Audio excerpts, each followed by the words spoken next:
The life force of your bond. A power like light itself. Unseen for generations. A dyad in the force.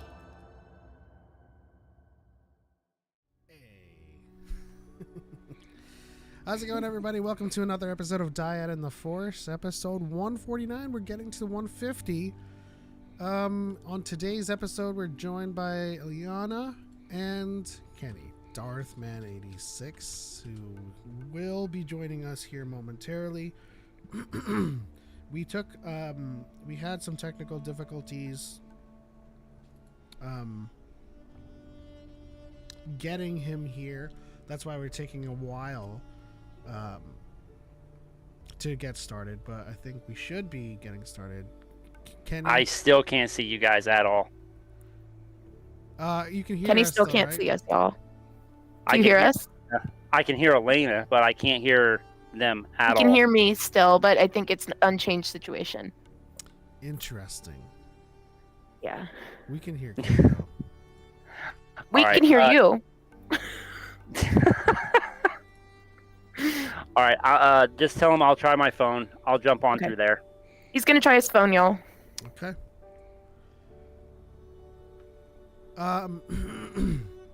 So yes, episode 149. This is the episode about Sabine Wren and her future in Star Wars, where she goes from Peridia. And much like our discussion a couple weeks ago before Thanksgiving with Shin, it has a lot to do with where we think she goes in the future. We'll talk about that in a bit. But why don't we introduce our first guest, Ileana, to Dyad in the Force, if you can so kindly. Yeah. Hi, my name is Eliana. I go by L'chaim Yol on TikTok, where I like to discuss the intersection of international relations and Star Wars, and then I also do a lot of work with Jewish representation. Nice. And that's at L'chaim Yol. Is it exactly how it's spelled on your name right now? It should be. Okay. The dyslexia may have won. What's up, Choco? Oh man, Choco is moving. So I will be moving to a new apartment soon, which means there's lots of stuff going on. Also, I modded Starfield and I'm replaying the game as Jaina Solo, so I might stream that. See me running around with my blaster, my purple lightsaber, doing some cool stuff. So yeah, that's cool. That's what I've been up to. Very, very nice. I myself had a great Thanksgiving holiday with my sister, my brother-in-law, and nephew. I gave him Ahsoka's T6 shuttle. He had a blast with it. I have a video of him saying, "I love my shuttle," which is always great. Other than that, work has been the same, But we come back to you now at the turn of the tide. If any Lord of the Rings fans are out there. What's going on, Justin? Why had my Twitter been blowing up with people upset about anyone can be a Jedi? Yeah, no, I got a video coming about that soon. It's pretty funny. People What is are that about? dumb. I literally had there's this a- argument at lunch today. Oh no. There's a phenomenal interview with Dave Filoni on the, what's it called? I'll let you know the podcast name, but I highly recommend everyone check out the interview. It's like a 30-minute interview. But in it, he does talk about how anyone can use the Force. Now, someone went to Twitter, Culture Crave or something like that, made an article where they said, Dave Filoni says that anyone can be a Jedi. Which is wrong. That's not what he says. He says anyone can use the Force, which has always been the case. And in fact, when Dave Filoni explains it, he is directly quoting George Lucas George Lucas's explanation of it. But of course, we have a lot of people in the community that use inductive reasoning rather than deductive reasoning. Like, they come up with an answer and they assume it is the answer. So now it's being seen as a retcon. If anyone can be a Jedi, then how come there aren't billions of Jedi? And yeah, those types of things. And that is a retcon to metachlorians. But I'm sure you can explain why none of that's true. Yeah. I'm not going to, though. Darth Man, can you hear us? Can you see us? I hear you guys, but I cannot see you at all, and I'm even using my phone. All right, listen. I can finally see and hear you, so Yeah. that's good for me. I'm sorry. Yeah, I Sorry have if it's no not good for visual. you. I can hear everybody.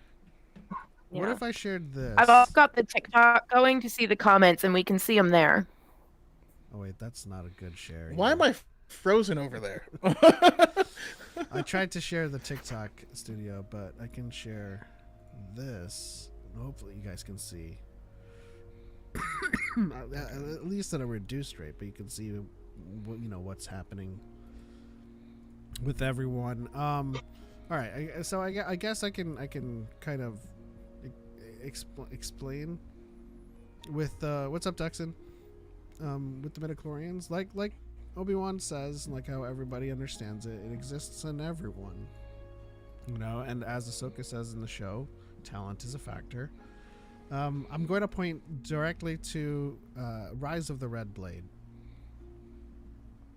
There's a person who went to the Jedi Temple, could not. They were Force sensitive, could not perform, and they ended up leaving. Performance issue, though. And so like we've been clarifying, like Choco's been clarifying, not everyone can be a Jedi, but everyone can be Force sensitive or can use the Force with enough training, with an open mind, Dax right out of the gate with a Sabine will be Mandalore. Think of it, Darksaber, last uniting Mando was a Jedi Mando. Yeah, that is the lowest hanging fruit, and I will touch on that. Surprisingly or unsurprisingly, however you look at it. But let's talk about any news and updates. Obviously, They're giving that to the baby. Obviously, what's going down in the news sphere in Star Wars? Do we have anything other than people misconstruing? Outside of the update with Dave Filoni being chief creative director, it's the only thing I know of. That's true. He was, in fact. Yeah, I mean, promoted. other than the Dave should replace Kathleen Kennedy fiasco. Yeah, we knew it was going to happen. I swear, I feel like I told someone's like, "Oh, get ready for the Dave seizes control of Lucasfilm thumbnails," and I feel like we got them largely. We didn't even get close to them. I've been seeing them all up and down my FYP. It's insane on how many people just do not like Kennedy and using BS, misogynistic, bigoted ideals to put Dave into a higher plane of existence instead of where he needs to be. It's actually wild to me too, because people they don't think they understand what Kathleen's job is, and they want Dave to be Kevin Feige for Star Wars, and that's basically what they're doing here. Like, you're getting what you want. Yeah. I mean, that's the other thing that's really interesting in the interview I was mentioning is it makes it clear how much Dave loves and respects Kathleen Kennedy and how she's a mentor to him and has always been. yeah. I mean, the Dyad moment. That's exactly what I was going to say. Me and Choco say it all the time.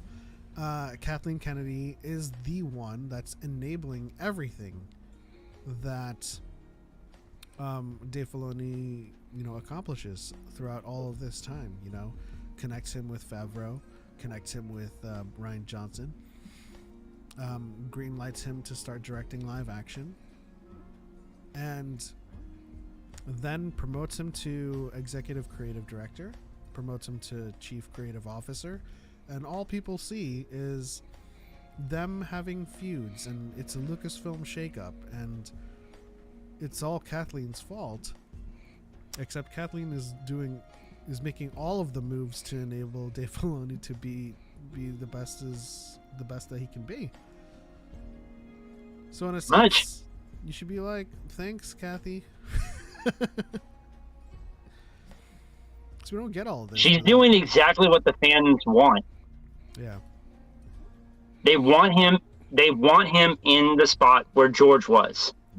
George is basically what technically is Kevin Feige is currently. He is both the executive producer and the chief creative designer. Like, he's doing both.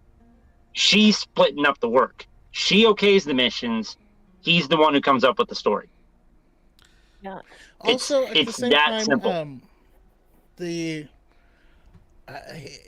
When he mentioned it in the interview, right? But by that time, I mean, he already had the change on the Lucasfilm website and all this stuff. Like, him saying that was not his first day in the role, like a lot of people seem to believe. So we actually don't know what level he's been doing this at, and for how long. But it's interesting because I feel like even if he wasn't in that role for everything, he was certainly in that role for AHSOKA, which has mixed reviews from a lot of the same people. But it's interesting, the other thing that was popping up with, Sabine being Force sensitive, a lot of people are using that to hate on Dave Filoni now. And so it's, I don't know, it's weird. Yeah. I just think some people want to be mad. That's what it comes down to. Honestly. Mm-hmm. If you were to have an honest conversation with any of these people off camera, you'd probably make some progress. But if you were to join like a podcast with them, they have to maintain some certain airs and reputation. Yeah. And it's sad, really. Yeah. Yeah. Unfortunately, until there's not a monetary incentive for them to keep being angry, they're going to keep being angry, because that's what gets them views and sponsorships and gets them moving. And it's harder because when you have a big voice and this is what's propelling you, it can kind of drown out the more moderate and even more positive voices. Because I think you would find a lot of people who aren't necessarily biggest fans of the sequels, like myself, for example. They're not my favorite, but I'm not calling for anybody's heads. Yeah, exactly. Pretty much. I mean, we've all been there, right? I think exercising some level of nuanced critical thinking, we're all called sequel defenders. I'm like, no. I love The Last Jedi, and Tross is in the really, really low spot. The Force Awakens is middling, but it's not so much we're defending. We're just talking about facts. And just like, Yeah. Things that should be a given. All of our protagonists say that they fly. Anakin says, "I'm a pilot all my life." Luke says, that he flies in the canyons, and then Rey says she's flown ships before. They're all baseline establishing sentences, and yet the girl is the only one that people are like, we need to see more from her. And I keep on telling people, Rey has the most on-screen training of any protagonist. She does. Not even a lie. Yeah. Except potentially Ahsoka. That's definitely the case. But in the main movies, then yeah, for sure. Yeah. But we're also seeing this in regards to Sabine Wren, right? In my recent video responding to, was it Star Wars Express? Their video being like, well, why is she deflecting laser bolts and spamming the force button? Even Grogu, like, it's like, that all was just complete nonsense.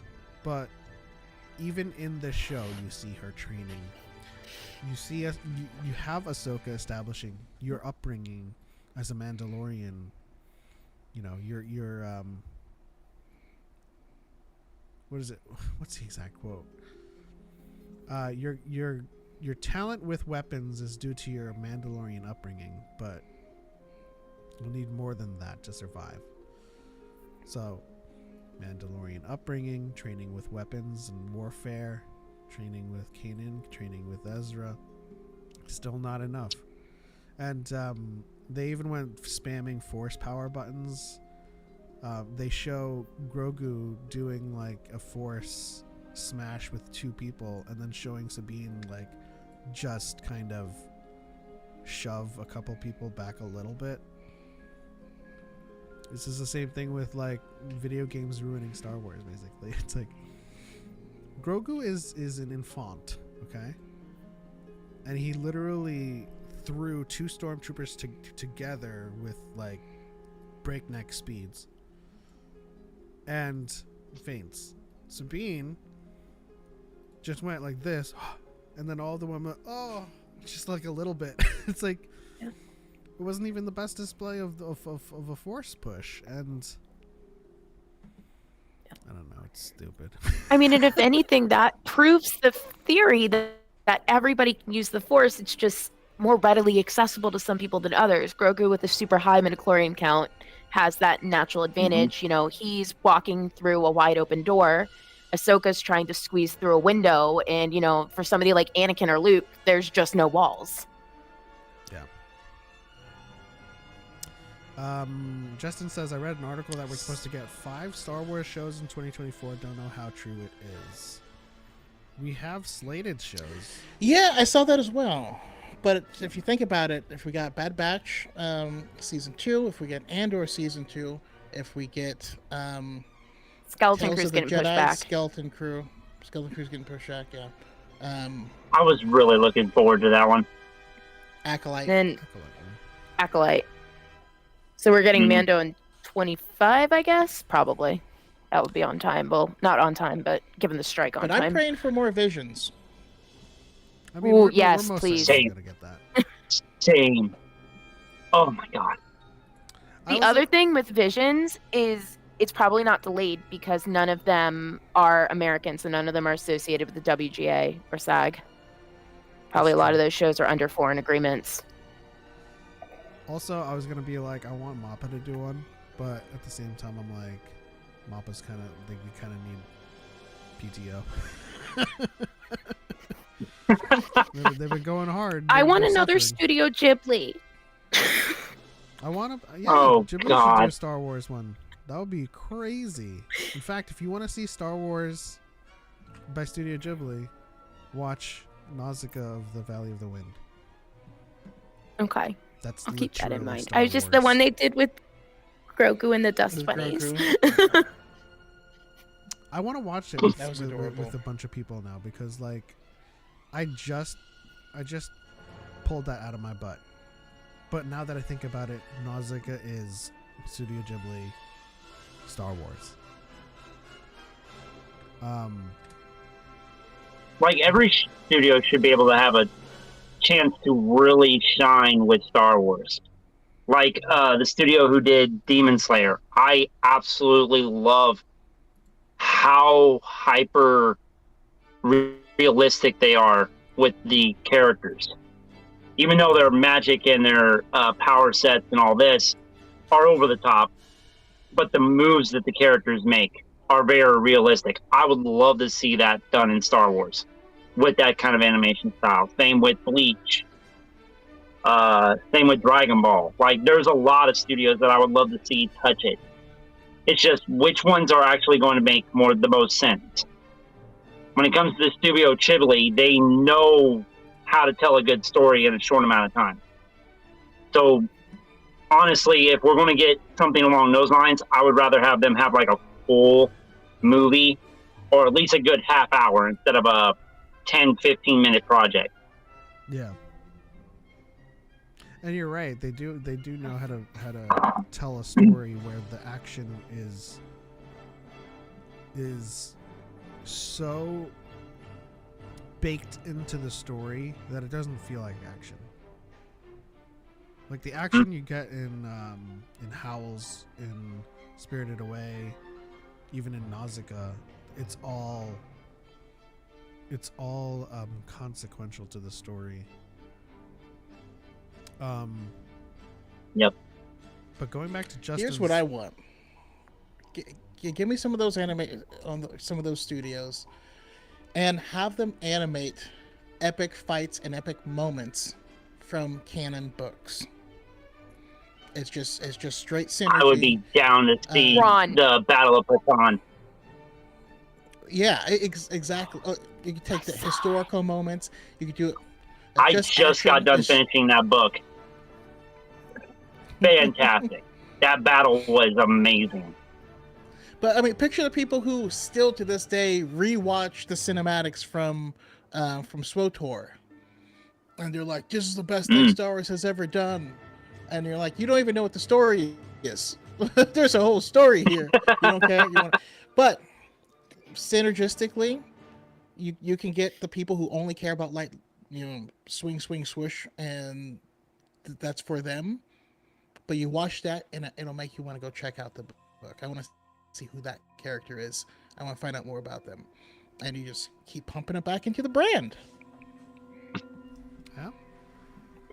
But going back to Justin's comment, though, we have a couple of shows that have already wrapped, which is Acolyte, Skeleton Crew, and I think Bad Batch is ready to go as well. So, I said this earlier in the pre-show.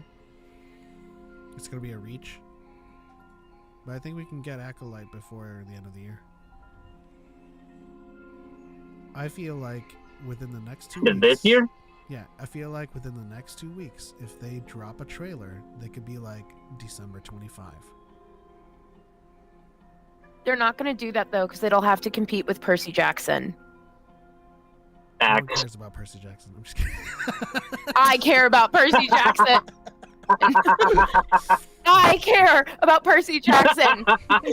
On that bookshelf is Percy Jackson. We have a lot of mutuals in this community. How do you feel about Percy Jackson?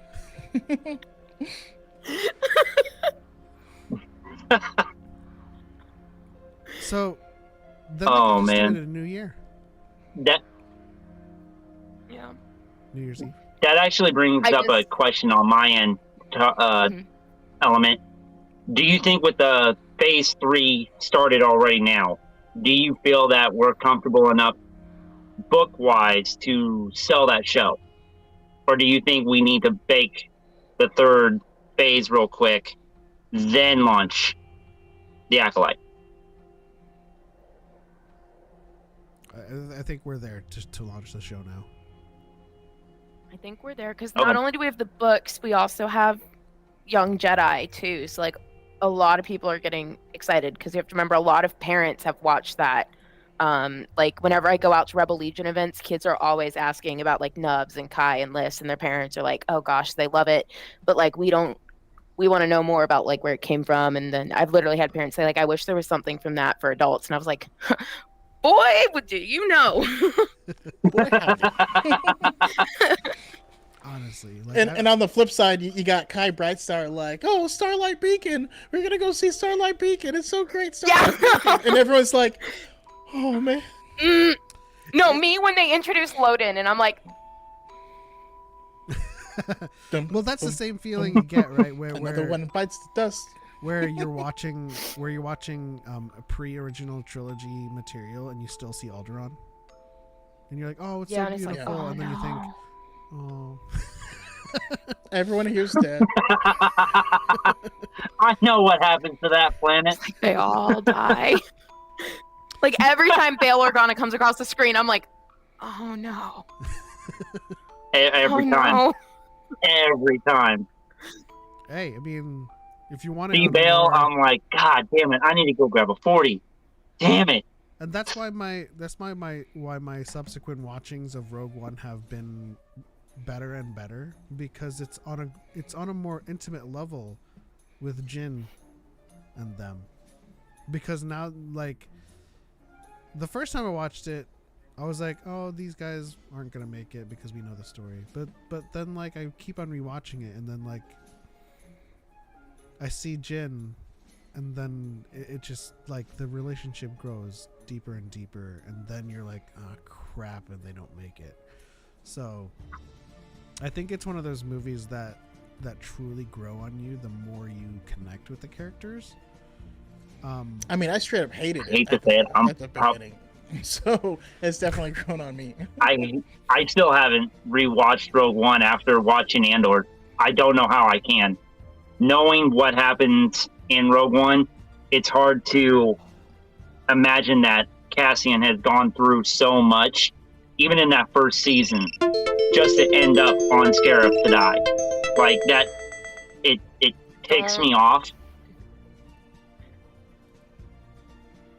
Yeah, it's so hard. I'm working on a paper for a conference, and it's like about espionage and Star Wars, and it's like, yeah. Going back to your question, Kenny, if you think we need an after action report of Phase 3, I don't think so. Yep. I think Acolyte I still haven't caught. Like, I haven't even started. I still haven't started the High Republic yet, but I see a lot of people excited about, the first two phases, and now getting really excited about the third phase. I'm kind of wondering if we shouldn't be waiting on the Acolyte for a little bit longer. Don't get me wrong. Am I excited that I'm finally getting some dark side content? Yes. Can't wait to see this. But at the same time, I'm like, are we ready? Like, from a book's narrative standpoint, are we ready for this show to blow everybody's minds, or are we just going to treat it like we do a lot of other shows? I'm just gonna be selfish and say we're ready. The story is so far removed. I mean, sure, there's a familiar face, but it's so far removed that we're not gonna. It's not gonna deal with anything that it's like. They may drop some names, but having seen the trailer, it has nothing to do with these books. Okay. Isn't Venestra Rowe the only one who's confirmed? Yeah. Okay. Confirmed, yes. We can see others. So I just hope that when they do it, they don't kind of like ruin the end, where we're gonna like know how it ends before it starts. No, for sure. I think that's why they chose the timeline that they did. It's we actually don't even know when it is. We just know that it's at the tail end, and that could be anywhere from 100 to 80. And that's still very far removed from where Phase 3 is anyway. So, which is 2. The other thing is, do we know if Phase 3 Venestra's takes going to be place, like? what, a year after? I'm sorry? Yeah, I think so. The other thing is, do we even know if Venestra's going to be in it, or maybe they're doing like a holodeck thing or a force vision thing or like a, you know what I mean? Like, do we know if she's going to be like a character, or is she just going to be like leaving behind tapes? Yeah, she's going to be in it. Okay. Yeah, I saw a closed door trailer and saw Vernestra. Okay. It leaked online. So definitely gonna be in it. What was your question about? It takes place a year after. Kenny? Oh, the Phase 3 takes place a year after everything in Phase 1. Yeah. Phase 1 goes from 232 A year to after the 231. end of Phase 1. Yeah. Okay. So the end of Phase 3, for all intents and purposes, will be 230. And then we get to 100 to 80 in Acolyte. They're going to be disconnected, but we're going to see some long-lived characters now confirmed to be Mary Allen's as well in Acolyte. But I'm super stoked that it's most likely going to be a very, very original standalone story that just has familiar faces in it. You know, of course, Yoda's going to be there because... And then we're going to learn that Plo Koon has been on a Barash vow. I'm just kidding, that's not confirmed. Oh, he's just been on Barash. Hey, I know. Listen, it's not that type of podcast. I'm just kidding. Okay. Let's move on to, unless other people have some comments on... Oh, actually, this is actually, before we move on to Sabine Wren, this is actually something that I wanted to comment on, probably get everyone's opinions on. Victoria in the chat said, I feel like half my For You page hates Dave and no one will ever be happy. I've been noticing this too. And, you know, I'm not going to lie, it does tick me off a little bit. But at the end of the day... Go for it. Can we just let George Lucas enjoy his $4 billion in retirement, okay? Just, like, leave the man alone. He is done. He has stepped away. If he wants to come back, they're clearly letting him in the building. Like, just let the man enjoy his retirement, okay? Did he not earn it? Pretty much. Like, you're just butthurt that Dave isn't George. And if Star Wars is going to outlive George, we have to do a transition of power, okay? Let him pull a George Washington so Star Wars can survive beyond him. Before Disney, they hated George. I know. We are what they grow beyond. I feel like it's just an inherent problem with generational fandoms. And maybe it's because there was such a long break in between projects originally. That there was no transition, but like people grew up feeling that Star Wars is this to them, right? A lot of people right now, Star Wars was the Clone Wars to them. And anytime Star Wars is not the Clone Wars, they're mad. You know? Yeah. Mm-hmm. Javi in the chat, TikTok side says everybody was talking about his promotion as if he was taking over for Kathleen. Felt like half the outrage was people who didn't read. And this is largely the point I want to make is that you know, what ticks me off is that people wanted Dave Filoni to be in a power position, and now they're upset with that because they're not getting... Let me correct myself. They blame Kathleen, but the stuff that they still hate is coming from Dave. And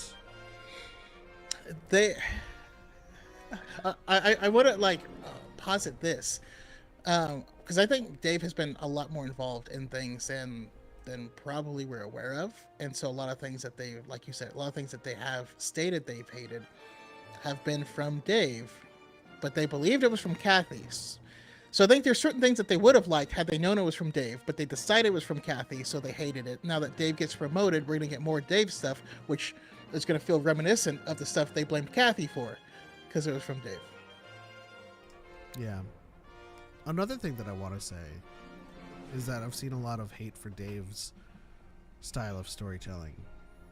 And, you know, to each their own, but I kind of love it. Because as someone that's the cost of any creative. Go ahead, finish your thought. No, finish your thought. You're like, it's 80% there. Oh. That goes with any creative individual. Look at Taika Waititi. He wants something that's within the universe, but his own style. He's not going to follow the same direction as Dave. So a lot of people are going to go ahead and trash on him. While you have, say, Jon Favreau. even though he's best friends with Dave. They'll communicate off and on. But John will probably have his own style. Bryce Dallas Howard here, a couple of others. This is the price of bringing in creative minds. So when you have somebody who's been in the forefront, who's been basically the prophesized child, and I know that's not the correct way to say it, that's your choice. That's the person they decided, hey, he's got the best direction, he's got the best ideas, and his storytelling is perfect. Here's the price. So either like it or don't. I thank you for the rose, Javi. I feel like too many people operate on superlatives. And just to go off of Victoria's comment, I love the way Dave tells stories. Ahsoka felt like a fairy tale, but I get that's not everyone's vibe. But I feel like people are being disingenuous when they say that when they say they love Dave, but then they don't like Dave's writing, character work, or storytelling. But then in the same sentence say Rebels is peak. Rebels was all Dave. It was created by Dave, written by Dave, directed by Dave. Resistance. It's the storytelling. The storytelling is largely the same. It's the medium that changes, and it's the story that changes. So when you go on and saying like Dave doesn't know how to do character work, Dave doesn't know how to do dialogue, but you love Rebels. It's got the best character work in animation. It's got great dialogue. And this isn't me saying that because you love Rebels you should love Ahsoka. No, it's me saying you should come to terms and reconcile with the fact that these are different stories. And that Dave can write a great series in Rebels, a less than substandard story in Resistance, and a great story in Ahsoka. It's not all going to be the same. It's not going to be consistent. But his storytelling style is consistent in that a lot of Rebels was very nuanced and very not hand-holdy. But at the end of the day, where Dave is now, I think is the best outcome from all of this, simply because, as we were talking about the position he's in, he's going to be there to, storytelling wise and narrative wise, affect the development of projects, but let the writers and directors do their job. So essentially we're going to get George Lucas again, but Lawrence Kasdan, Leah Brackett, and the people who wrote Empire Strikes Back and Return of the Jedi. Now, this is largely my opinion, because when we got to the prequels and it was all George, that's when things kind of like went off the rails. Yeah. I mean, George needed to edit himself. And that's largely where I fall with Dave Filoni. He has some great storytelling. He's got some great stories. When he said in the interview, I have the story of Balin. There's a lot more story there. And that we're in a wait and see pattern to tell it. I'm just like, just fucking tell it, bro. But essentially Dave has... Can Dave Filoni write? he can. No, give us a book, because that solves the whole Ray Stevenson issue. Just give us a book. And you can get so could. much more in depth. It could.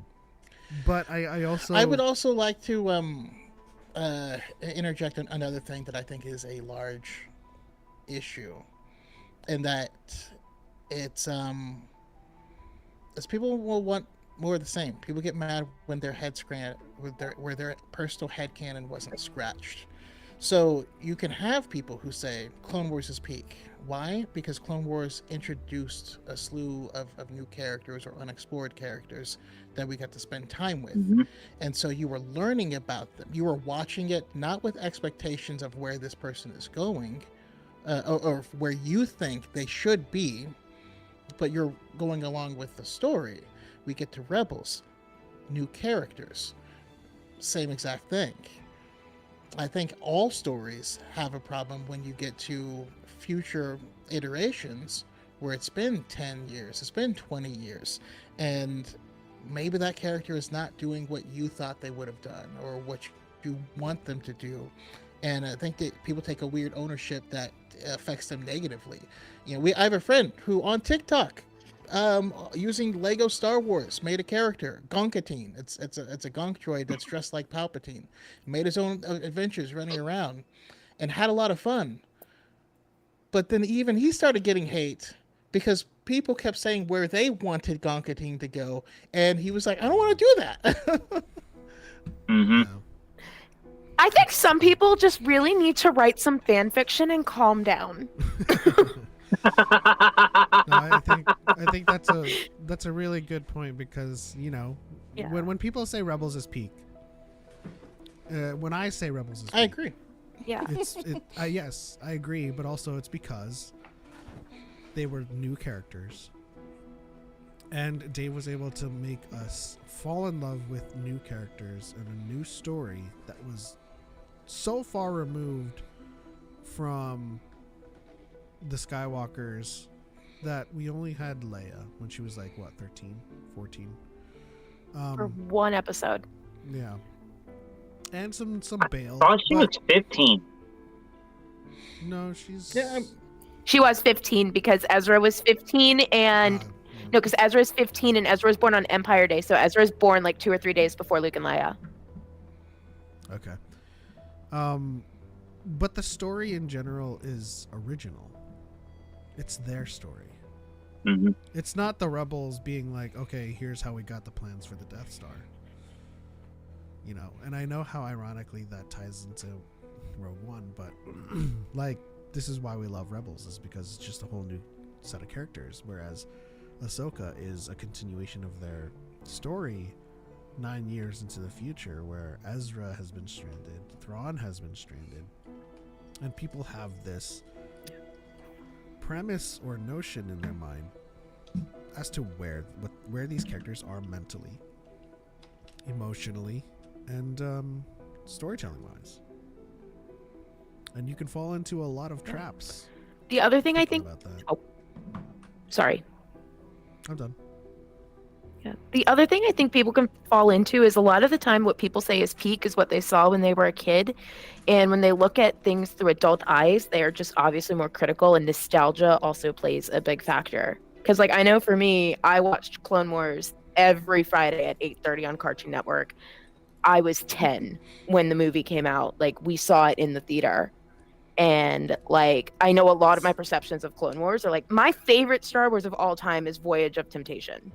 Like it's not the best Star Wars that's ever happened, no matter what I say on TikTok. But I think nostalgia also colors people, and they have those feelings they got when they were a child. And when you have to look at things through adult eyes, it's much more critical. It's hilarious when you have someone who's never seen the Clone Wars start watching at the beginning, and they're in season 1, and they're like, what is this? And you're like, you don't love it yet?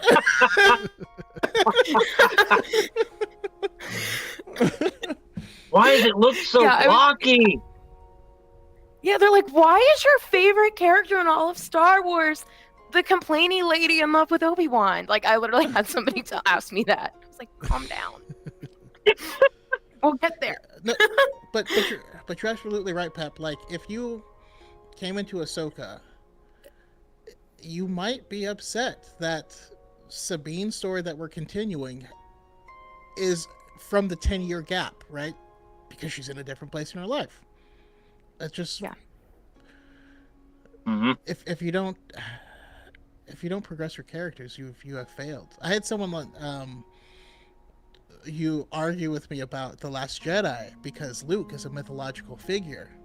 so they shouldn't have done that. And I was like, have you read mythology? Like, a lot of those characters don't age super well. Arthur even fell. If you know anything about myths, he's one of the biggest ones, and even he fell. Like, I mean, Man, just King watch Arthur what's Don't on get me Arthur. started on major- Arthurian legend, Kenny. Arthurian legend that was probably the single biggest influence on Star Wars of the mythological figures. And My Excalibur yeah, I mean, is, Arthur was killed by his nephew.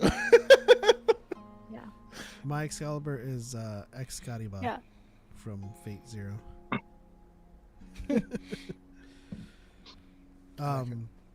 That's me saying There's my mine. Arthur is a woman, and I love her. Yeah, she was cool. She a baddie. And Victoria My says, Arthur is from BBC's Merlin. It's problematic. well, I like him too. I like Merlin as well. Victoria says those are his characters, his stories. I love how Ahsoka doesn't spoon feed us everything, which is partly why right there. 90% of why I love Dave. You know, one of the reasons why Ahsoka is peak to me from a mysticism and Force lore sense, because Andor is also peak to me from a commentary and, you know, critical writing sense, is that I was able to come out of that show talking about so much. We are still, even if it was just because of strikes we couldn't talk about it, we are still here talking about Sabine. We're gonna talk about Sabine's future, don't worry. but like, to come out of that show being like, what is Thrawn's angle here? Why does he need the Night Sisters? Why is he on Dathomir? What is Ezra's angle? He's back in the galaxy now, but he's alone. He's with Hera and Chopper. What's Ahsoka and Sabine gonna do? Like, the story was told, the story was complete, but you know, sometimes people don't like where it left off and would like some of these answers.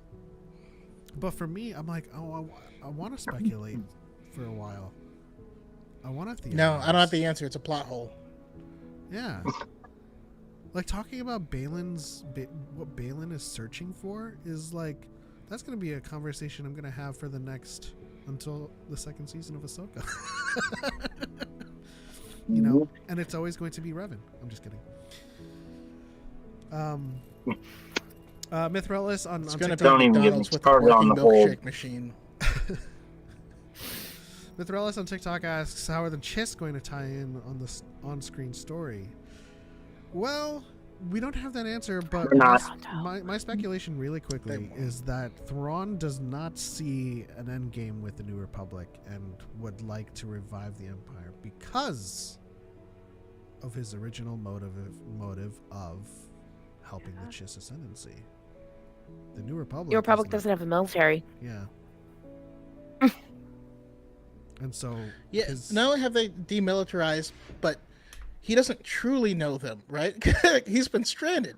He doesn't truly know what's He's been gonna going hate on that. there. Sure, he's seen certain things through the looking glass, so to speak, with the Dathomirian witches. But even, I mean, I assume they are limited in what they see, and it might be skewed from perspective. But yeah, I mean, it'd be interesting to see what he finds. Yeah. So, I mean, the answers aren't going to be immediately there on surface. I think Thrawn sees an out. Obviously, he saw a way out with the Night Sisters to get back to the galaxy, and he sees massive potential in reviving what he can be as heir to the Empire. With Palpatine out of the way, it's almost easier for him to kind of pick up the scraps and kind of be like, okay, guys, help me out here, right? Well, that's all part of Picking up This is scraps where like he Mantis excelled. Toboggan. but that's all part of like the appeal of Star Wars, is that we can speculate on this and kind of anticipate where they might take the story from here, because we don't have all the answers. Same thing with Balin and Shin. Which brings me to our main segment, Sabine.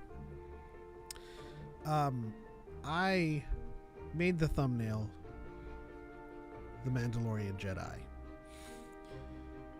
And just as always, my spiel is rather quick so that you guys can give your undivided attention to this subject.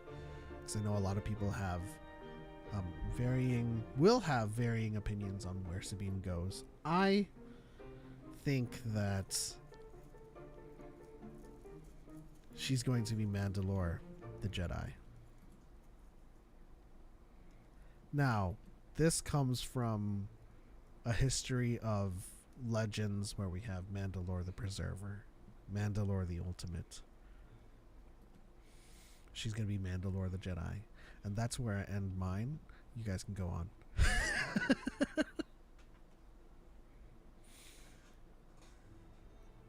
I don't even know where I could start unless Choco or Elena have something to add. No, go ahead. I mean, Okay. unless you're still thinking, I can go. No, I've got my thoughts. This has been a big thing for me ever since I've seen the series. All right, go for it. As we I were have a talking lot earlier, of thoughts. right?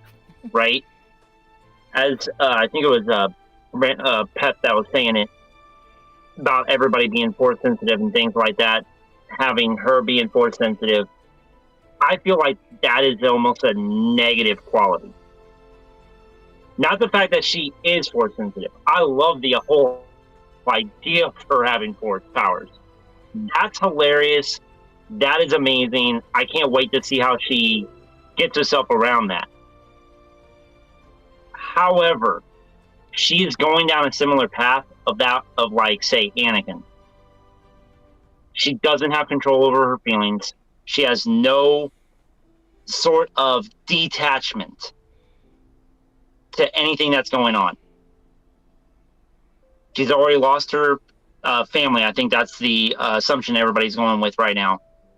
She's damn near lost her master, which would be in AHSOKA, finds her brother in all intents and purposes, and then loses him again. And now she's got nothing. So it comes down to how are you looking at Sabine at this moment in time at the end of the series? For me, I can't wait to see what she does in the future. How is AHSOKA going to train her now? Now that she's been freed-ish. How is Sabine going to be able to adjust knowing that she's lost Ezra again? Can she adjust after spending the entire series trying to find him? That was her only purpose. Selling out, the Star map to Morgan, to everybody, finding Thrawn again, seeing Thrawn again. The thing with Sabine, or at least my thought process with Sabine, is the fact that she doesn't know who she is. Compared to Rebels, where she knew who she was. She was the daughter of Wren. She is a Mandalorian. And she took full pride. So when we meet her in AHSOKA, she's disjointed again. She has no idea who she is. And it feels like we've come back full circle all over again. Where she doesn't know what to do, but she has a strong stinking suspicion of what she wants to do. I thought she leveled up in Rebels, and there's no way her character can regress. What do you mean by level up? I'm just kidding. That's a He's just joking. Hey, he already solved his problem. You shouldn't have any other problems. No, I absolutely get where you're coming from. Just to give everyone else some more time to think. I was joking that was all. I can. Oh, go ahead. Okay, yeah. So I have like a really complicated relationship with all of this just because the way that they have been portraying the Mandalorian since the Mandalorian premiered is very much as an allegory for the Jewish people. And I see a lot of Sabine's actions in actions that I've seen from people in my own community and my own family. And I've seen things that she's grappling with that I saw my grandparents grapple with and heard stories of how their parents grappled with. In this, she has essentially survived the Star Wars equivalent of the Holocaust. Mandalore is gone. The whole way of being Mandalore that she knows has been essentially almost eradicated. The planet, they were no longer able to be there, much like how many of the surviving Jews were expelled from Europe. And I've seen her grapple with this complete and total loss of culture and listlessness and losing her whole family. Because we even see her Rebels family break apart with losing Kanan and Zeb going off to train other people and Hera having Jason. And she's kind of moreless and alone. And she has this guilt because she was not on Mandalore when the purge took place. And being able to find or try to save family after something like this happens, people make bad choices. And people will do anything for family because they have this guilt that they were not there. And it happened to my family. And we had one survivor. And he was brought in, and it was dangerous to keep him with the family. And they did for far too long. And people made choices that hurt others in order to try to preserve. And I see her grappling with how to continue to be a Mandalorian. So I would like to see her eventually go back to Mandalore. And honestly, I almost see becoming a Jedi as assimilation, because the Jedis are often portrayed as Christ-like figures in Star Wars. And I would like to see her go back home and potentially be Mandalore, but not necessarily Mandalore the Jedi. But then if she does do that, that's also something that very much happened. And we're also kind of playing into stories of Hanukkah and rebuilding. So I think that there's just a lot of places to go with this. But for me, it's just absolutely essential that at the end of everything, she ends up on Mandalore. Absolutely agree. My usage of the title Mandalore the Jedi is symbolic. Yeah. I don't think she assimilates to any kind of Jedi order, Jedi dogmatism. I think so. I wasn't implying that you were. Oh, absolutely. No, I was. So in elaborating more on my take on Sabine's future, I think along with Rey's new Jedi Order and I guess the crumbs of the New Republic that exists in that time, and in keeping with my writing of the future, because I did write this future in Echoes, the Mandalorians are going to have a renaissance. You know, they are in the Battle of AHSOKA. There's a whole bunch of Gauntlet fighters and Fang fighters there. And I think the question that was always on my mind watching Rise of Skywalker is like, where are the Mandalorians? You know, and watching The Mandalorian, the series, it's clear that they have, you know, that they have started to unite their diaspora. You know, they've started to bring them all back to Mandalore, and then the most recent season of the most recent season of Mandalorian sees them all back on Mandalore in front of the Great Forge, with Bo-Katan, with the armor, and everybody seemingly, you know, getting along. And so my outlook for the new Jedi Order and that timeline after, which is like 15 years past the Rise of Skywalker, is where are the Mandalorians? And so I think just to kind of create this semi-conflict of Rey rebuilding the Jedi Order and Sabine possibly being Mandalore the Jedi, like two different conflicting views of I suppose a practice of being a Jedi, where Sabine is kind of made her own way, so to speak. Maybe it's not Mandalore the Jedi, but she is a Force wielder. She has a lightsaber, and she leads the Mandalorians. And it is this new vanguard. And Rey is out there rebuilding another version of the Jedi. And so that's kind of... Here's my question. Where does Grogu fit into all of this? Because he's got to be a player in this, right? I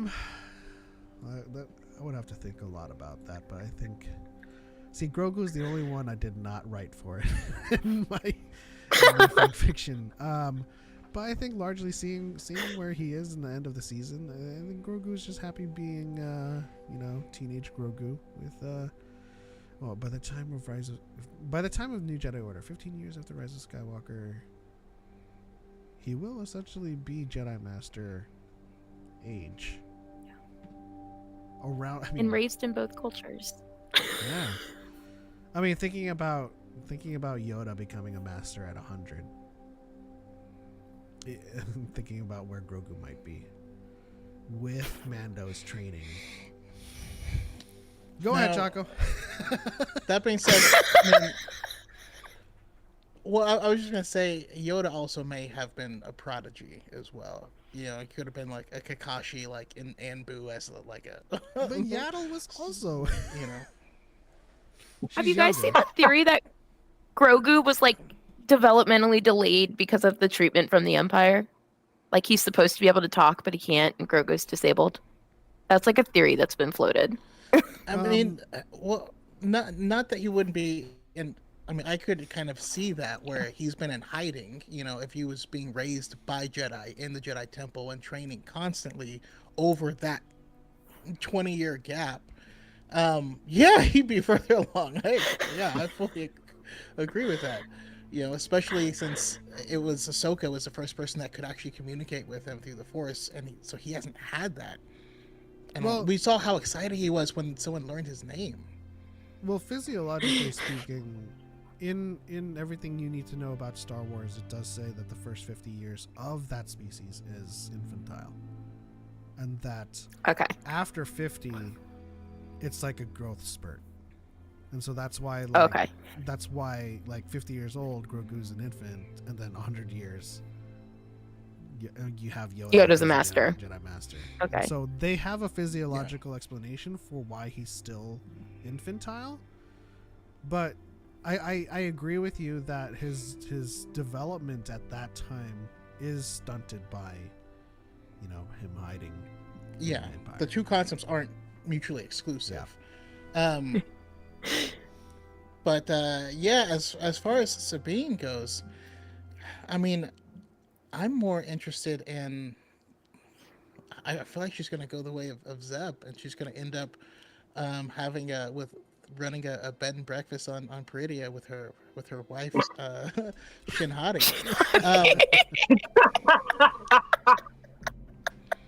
Listen, she has that craving for power. I don't think that it's a coincidence that we ended up with so many women on the planet that was from the Night Sisters. I don't think that was a coincidence, and I hope at least that we lean into that and we find out more about. They have the chance to kind of join those customs, and Sabine at this point, aside from AHSOKA, doesn't really have anything to go home to, other than if she wants to see Ezra again. But I don't know. I kind of want to see her stay in this new galaxy, and I kind of want to see Star Wars stories spring off from this other area of space. I think that could be really interesting. Oh my gosh. You just triggered my lore mastermind. What if she stays in Peridia? Now hear me out. What if she stays in Peridia? And this goes hand in hand with my speculation and theory on what AHSOKA does, which is find ancient sentient beings, or at least evidence of. So in my theory of where AHSOKA goes, and by virtue of her being Sabine's master, they go on to find Rakatan technology. Now, what you just said takes me in a totally, completely different path, where Sabine finds the Tong. That and would be sick. revives the Mandalorians. Ooh, that's dope. That's dope. And she brings back the Tong That would be to interesting. Mandalore, and like, yo, Mandalorians, meet the Mandalorians. Shout out to Connor for being a member for 29 months. Hope everyone is well. Chico, you're looking clean. No, that could be cool. And she brings it back, and she's like, that tong, tong, tong, tong. Oh, Jesus. It's interesting to think about. Now I know. No, it is interesting to think about. So okay, if I were to, poke at your guys' brains further on, do you have any outlook as to where Sabine is during Battle of Exegol and during the New Jedi Order, which is 15 years after?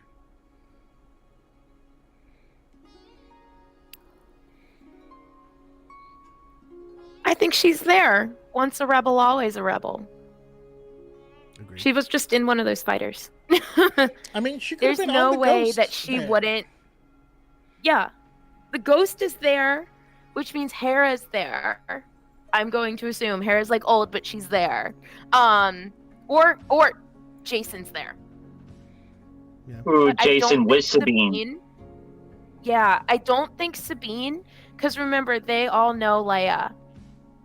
And I don't Mhm. think Sabine would abandon Leia, somebody who she's known since she was a teenager, Sabine knows in her time of Mandalore, need. too. Because we also need to remember, Luke and Leia were not even 60, canonically, like in the timeline, when they die. And Sabine's only a couple years older. Sabine should be like 60, so she could definitely be around kicking butt, especially because Force-sensitive people tend to live longer.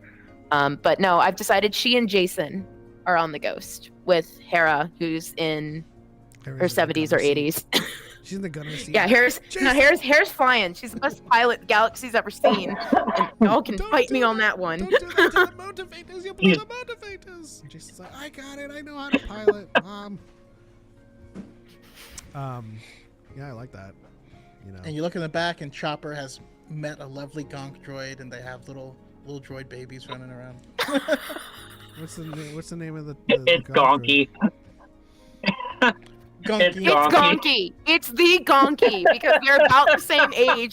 Any newer droid would be an inappropriate age gap. So maybe Omega is chilling with them in the Ghost with Gonky. Oh, jeez. That actually gives me an idea for the post Bad Batch season 3 Dyad episode. Where's Omega? And then Rex is there too, I 'cause don't he's gonna know. live forever. Yeah. He brought Omega. At that point in time, Rex would be like 300. I can't hear you. Rex is gonna live forever. He's an immortal vampire. Spoiler alert. I just have images of him on like a back to bed. He finds other siblings, other clones. They get younger. Finds kicks. Oh, Where have you been? I all my will life? be the one. You guys notice? In their tease of the next season of the Bad Batch, they used a GIF with Tech. I'm just like, I know what you're doing. Oh, the Tech is a Bucky Barnes situation until proven otherwise. He's fine. Oh yeah. No. You say it because it was identical I to would- what happened to Bucky Barnes. He went down in the snowy mountain too. Yeah. Look, Bucky ended up being relatively well-adjusted and relatively okay. We all love Bucky Barnes. Listen, At least I do. He's gonna I might be return. dating myself. he's gonna return sans one arm, and the Mandalorians are gonna make him a Beskar arm. Yes. Okay. That'd be cool. Yes, Young. Tech is alive, Young. So that, I mean, what you're saying there is along the lines of like one of my major predictions. Now, I gotta say, Let's move I this to don't open want dialogue. Henlock and them finding him, because bad things are gonna happen. But I can see them trying to modify Tech to be on their side and the ultimate soldier, just like they're experimenting on these other people, and potentially be one of the early versions of the Dark Troopers. That's exactly what's gonna happen. That's exactly what's gonna Oh. happen, Choco.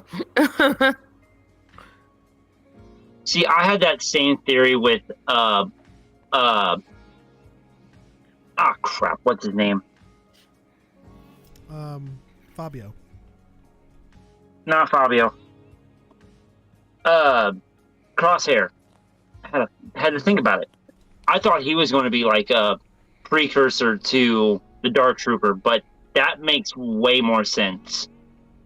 Having a dead clone to be the progenitor of what could be the future of the Empire. That oof.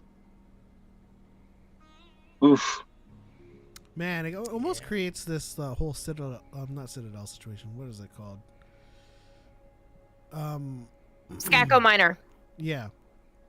But Mhm. to go back for Echo, except this time it's Tech. And he's all discombobulated and put together somehow, way, shape, or form. And then they have their own series called Robros. Them and Gonky. Oh, All right, let's catch up with Lothal Youngling in the chat.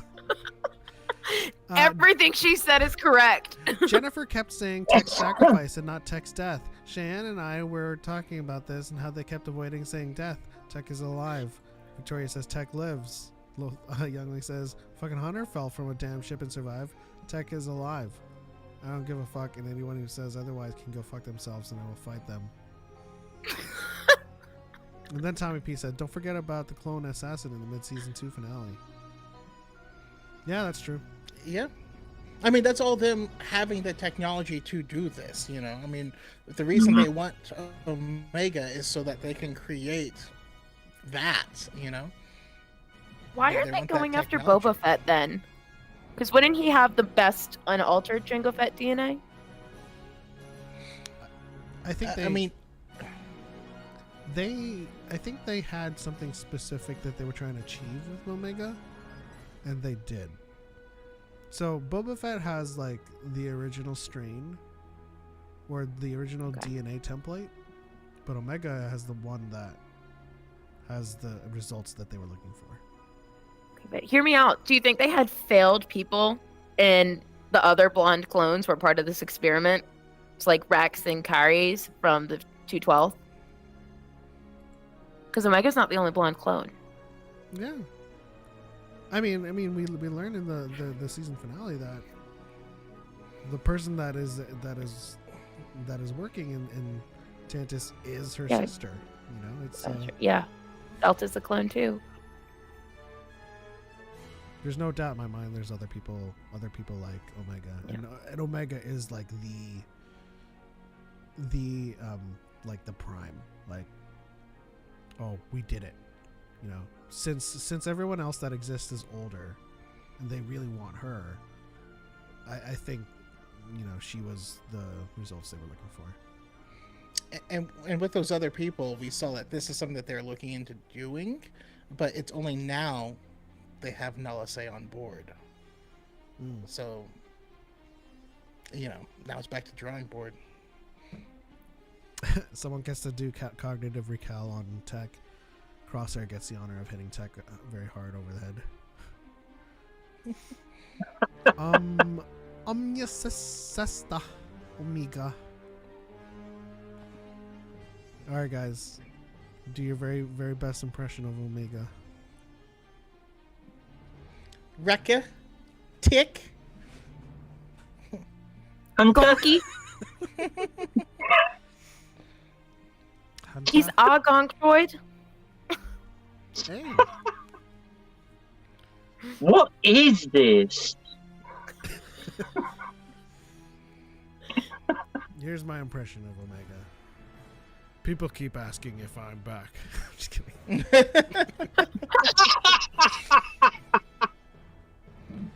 My name is Omega.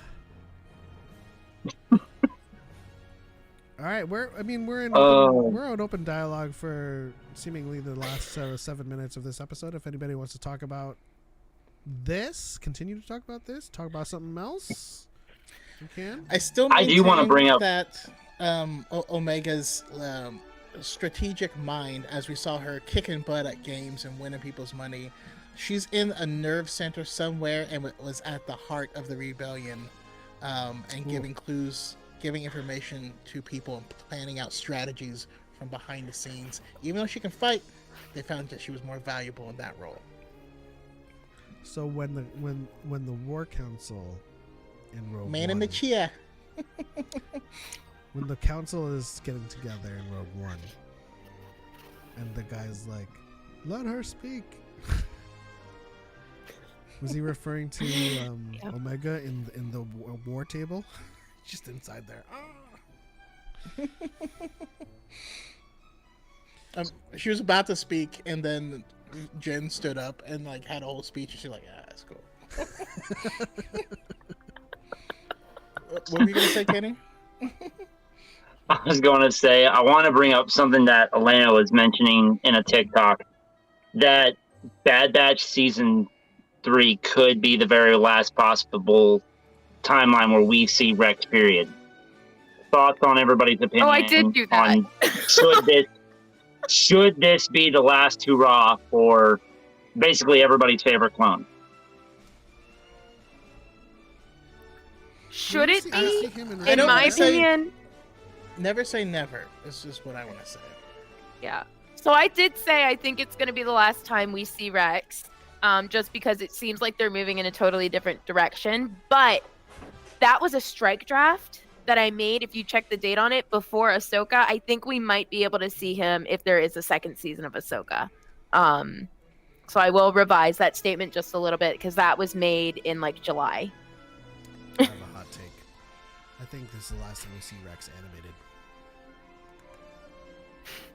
That's definitely not that's my take as well. I think it is. I just don't think that there's anything else coming, which makes me very sad. Listen, I want a 4 or 5 issue short run of him fighting on Endor as an old guy, like Right with the next to Nick Pathfinder. Sands. I need that. I want need that. Hey, you look like one of my brothers. I want that with Nick Sant and Rex pointing at each other like the Spider-Man meme. I want someone looking at them and being like, "Man, you guys could be clones." Turns out that he is. And Spoiler. Nick Sant They're both points at him. clones. He's like, "You were in the Golden Book." And Rex points at him. "You were in Return of the Jedi." What are the chances that we meet Nick Sant in the next season of Bad Batch? Oh, dang. Oh.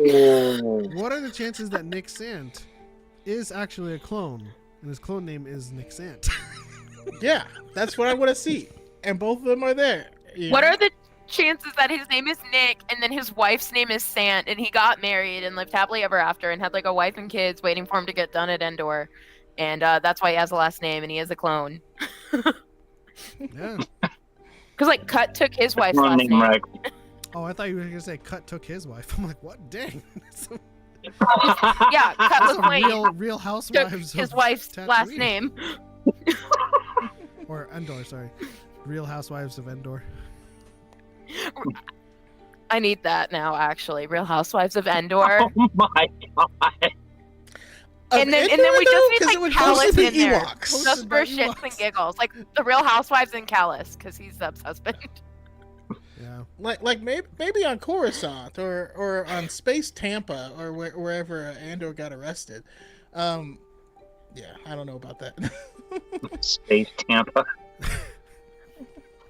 And there's a lot of things we can have in Star Wars, man. That's what makes Star Wars, you know? No matter how out there our speculations and theories go, no matter how out there our making fun of things and just kind of having having a go at it is it's still Star Wars.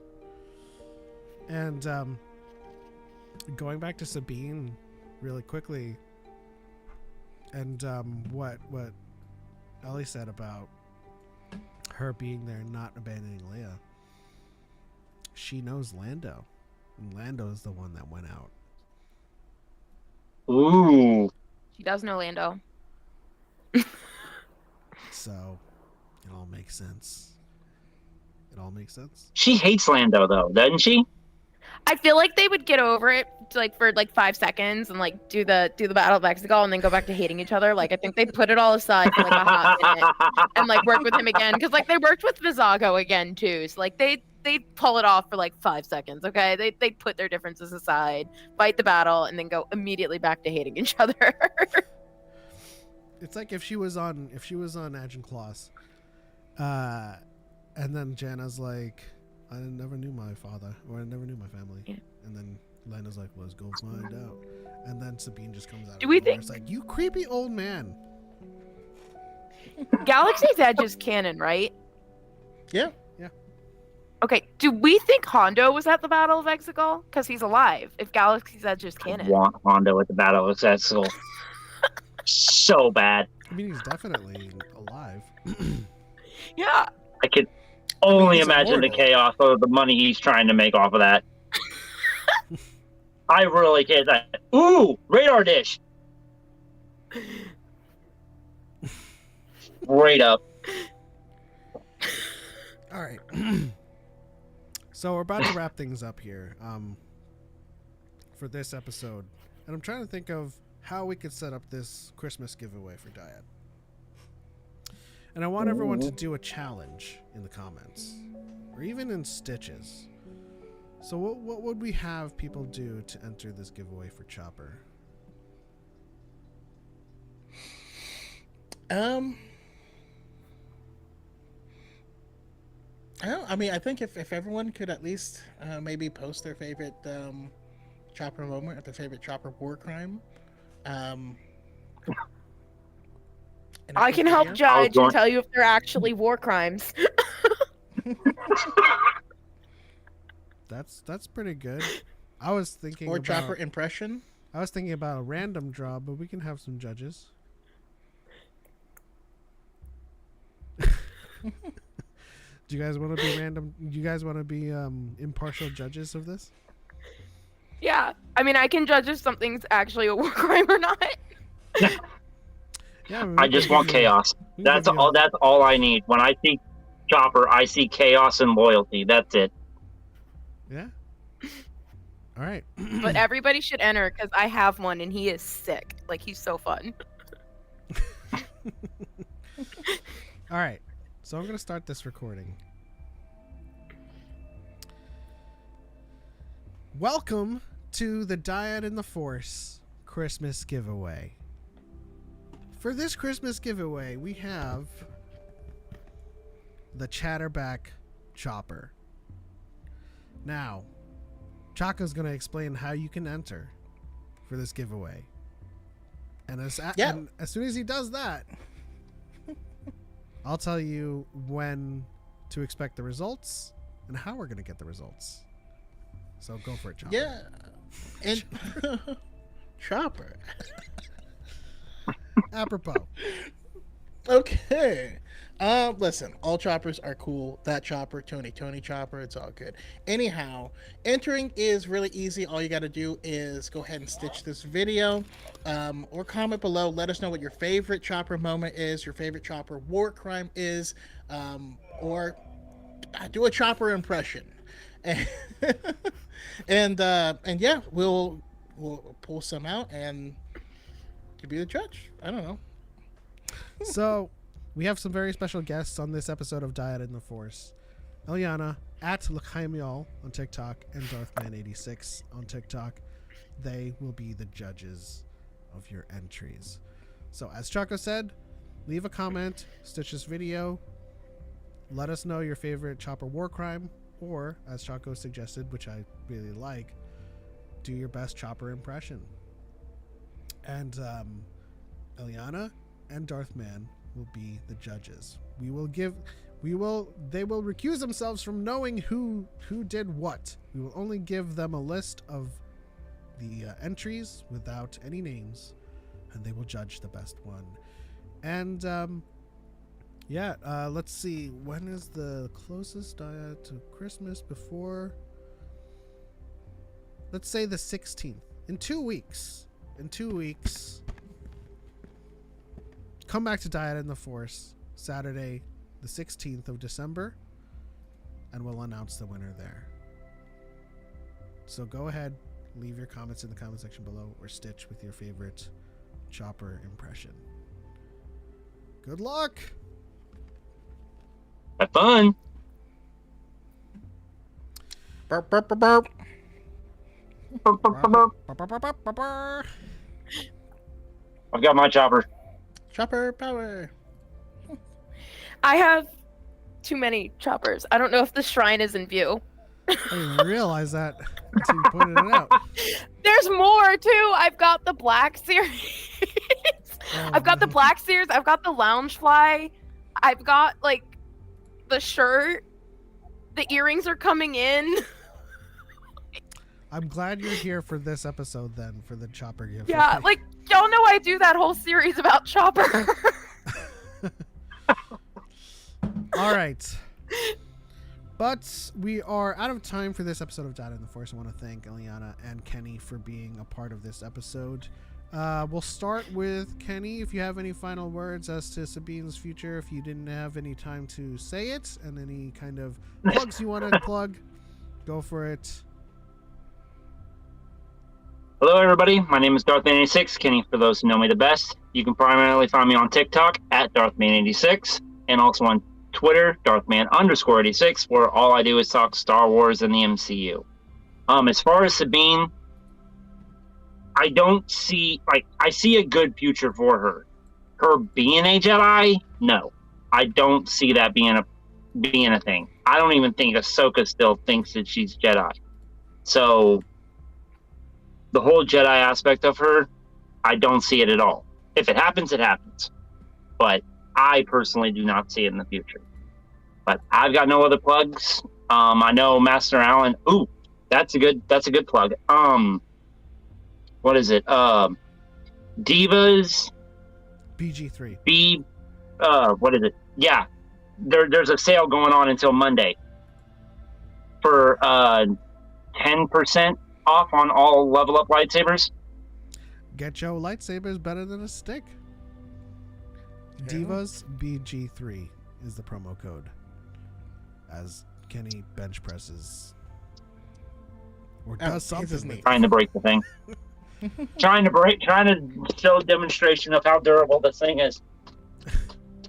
Ow. Thank you, Kenny. Thank you, Kenny, for that. As we move on to Eliana, before we move on to Eliana, I want to say that Kenny is wrong. I'm just kidding. Oh. I'm just kidding. Go for it, Ellie. Yeah, my name is Eliana. You can find me over on TikTok as L'chaim, y'all. I'm also on Instagram, but I don't really do much there. And I am getting into the swing of things again post-strike. And next week, I am bringing back my Mandalorians Are Space Jews series with a couple episodes about Hanukkah. So you can look out for that. That's what's coming down the pike. Nice. Thank you to both of you once again for being on. Choco, any final thoughts? Eliana talking about Hanukkah is making me write a song of Dreidel, Dreidel, Dreidel, but using Grogu, which is weird. So that's all I can think of. I'm here for that. Anyways, thank you guys for joining. We have a bright future ahead in Star Wars. Things are, it just keeps getting better and better. So, yeah, let's go. Let's do it. All right. Oh. Here's my final plea for Acolyte to drop before the year's end. If you guys can make it happen, I'll watch it. If you guys can't make it happen, I'll still watch it. Just drop it. Be heavily disappointed. I'm just gonna be mad about it. Oh, I'm not even gonna be disappointed. You Because I've trained to let go of everything I fear to lose. Just kidding. I still fear. Anyways, that's it. On to the next one. For Light and for Life. We are all the Dyad. And burp, burp, burp, burp, burp, burp, burp. Copper scissors. Always.